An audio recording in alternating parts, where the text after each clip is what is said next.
గుద్దినట్టు మన అహల్యలా ఉండే మీరా ఇలా చేసిందంటే ఇంకా నమ్మబుద్ధి కావట్లేదండి. మొహం చూసి మనుషుల్ని అంచనా వేసే రోజులు పోయాయి.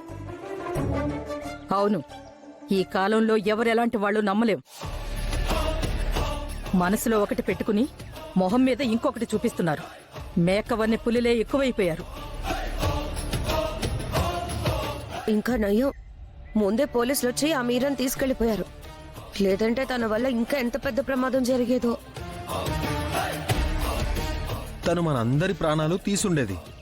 మేజర్గా సొసైటీలో ఎంతో మంచి పేరు సంపాదించుకున్న మామయ్య గారి పరువు పోయేది. అలాంటివేవీ జరక్కముందే ఏడ విరగడైపోయింది. ఇకది తిరిగి రాదు కాబట్టి మనకెలాంటి ప్రమాదం లేదు.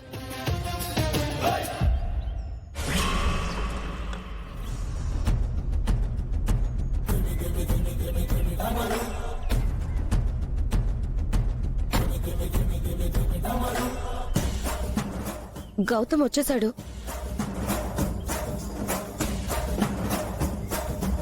దిగండి మీరా గారు. మీరాని తీసుకొస్తున్నాడు.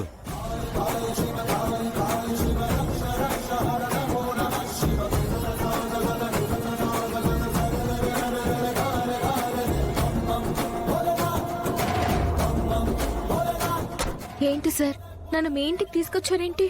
ఇక నుంచి ఇదే మీ ఇల్లు. ఇక్కడే మీ సమస్యకి పరిష్కారం ఉంది. రండి.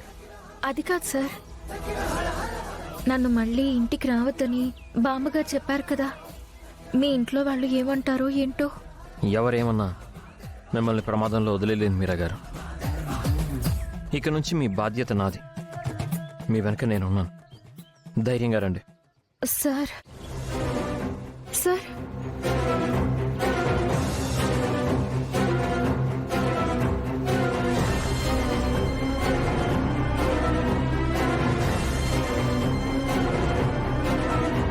మీరా గారు ఏ తప్పు చేయలేదు, తను నిరపరాధి అని చెప్తుంటే మీరెవరూ నమ్మట్లేదు కదా. అలాగే తన ఇంట్లో ఉంటుంది అంటే మీకు ఇష్టం లేదంటున్నారు. అందుకే నేను నిర్ణయం తీసుకున్నాను. ఏంటా నిర్ణయం? మొన్న వీడి కోసం మీరా గారిని ఇక్కడే ఉంచుతాను అంటే మీరెవరూ వద్దన్నారు. అప్పుడు నేను మీ మాటని గౌరవించాను. ఇప్పుడు మీరా గారు కష్టాల్లో ఉన్నారు కాబట్టి తనని ఇక్కడే ఉంచుతాను అంటుంటే ఇప్పుడు మీరు వద్దు అంటున్నారు. ఇప్పుడు నేను మీ మాటని గౌరవించలేను.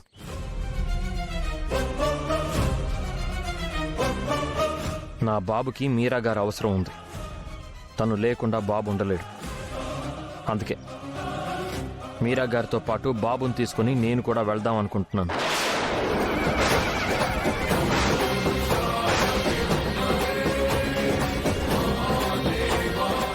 రేయ్, నీకేమైనా పిచ్చి పట్టిందా?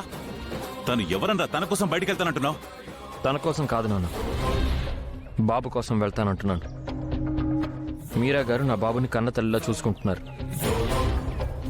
నా అహల్య తిరిగి వచ్చే వరకు నేను బాబు మీరా గారితోనే ఉంటాం.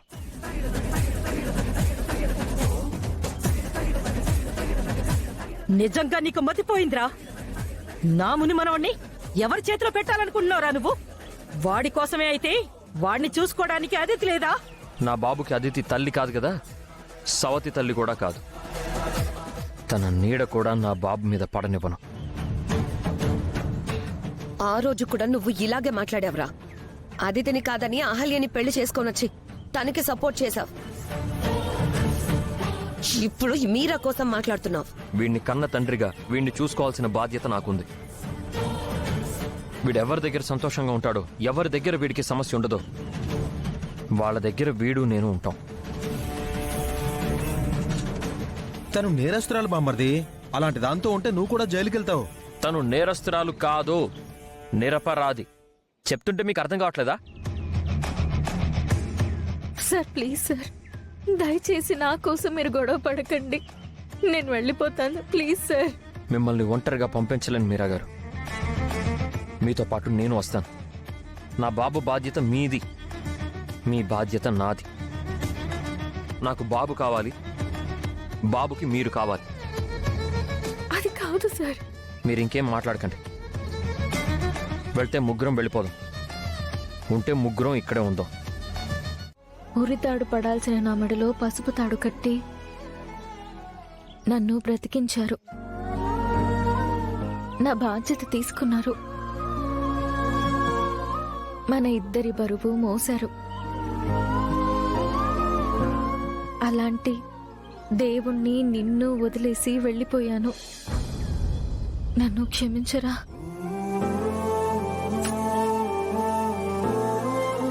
మీ జేజికిచ్చిన మాట కోసం నేను వెళ్లాల్సి వచ్చింది.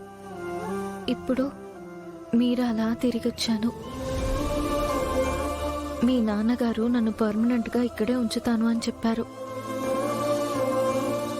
ఇలాగైనా మీతో ఉంటున్నందుకు నాకు చాలా ఆనందంగా సంతోషంగా ఉందిరా.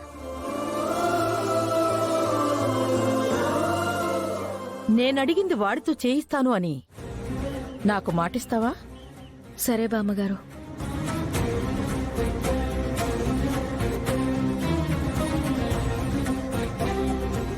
వారంలోపు నువ్వు అహల్యని తీసుకురాకపోయినా, అహల్య తిరిగి రాకపోయినా నువ్వు అదితిని పెళ్లి చేసుకోవాలి. ఎట్టి పరిస్థితుల్లో అదితిని ఇంటి కోడలవ్వనివ్వను. నా భర్తను, నా ఇంటిని, నా బాబుని కాపాడుకుంటాను. ఈ వారంలోపు పరిస్థితులన్నీ మార్చేస్తాను.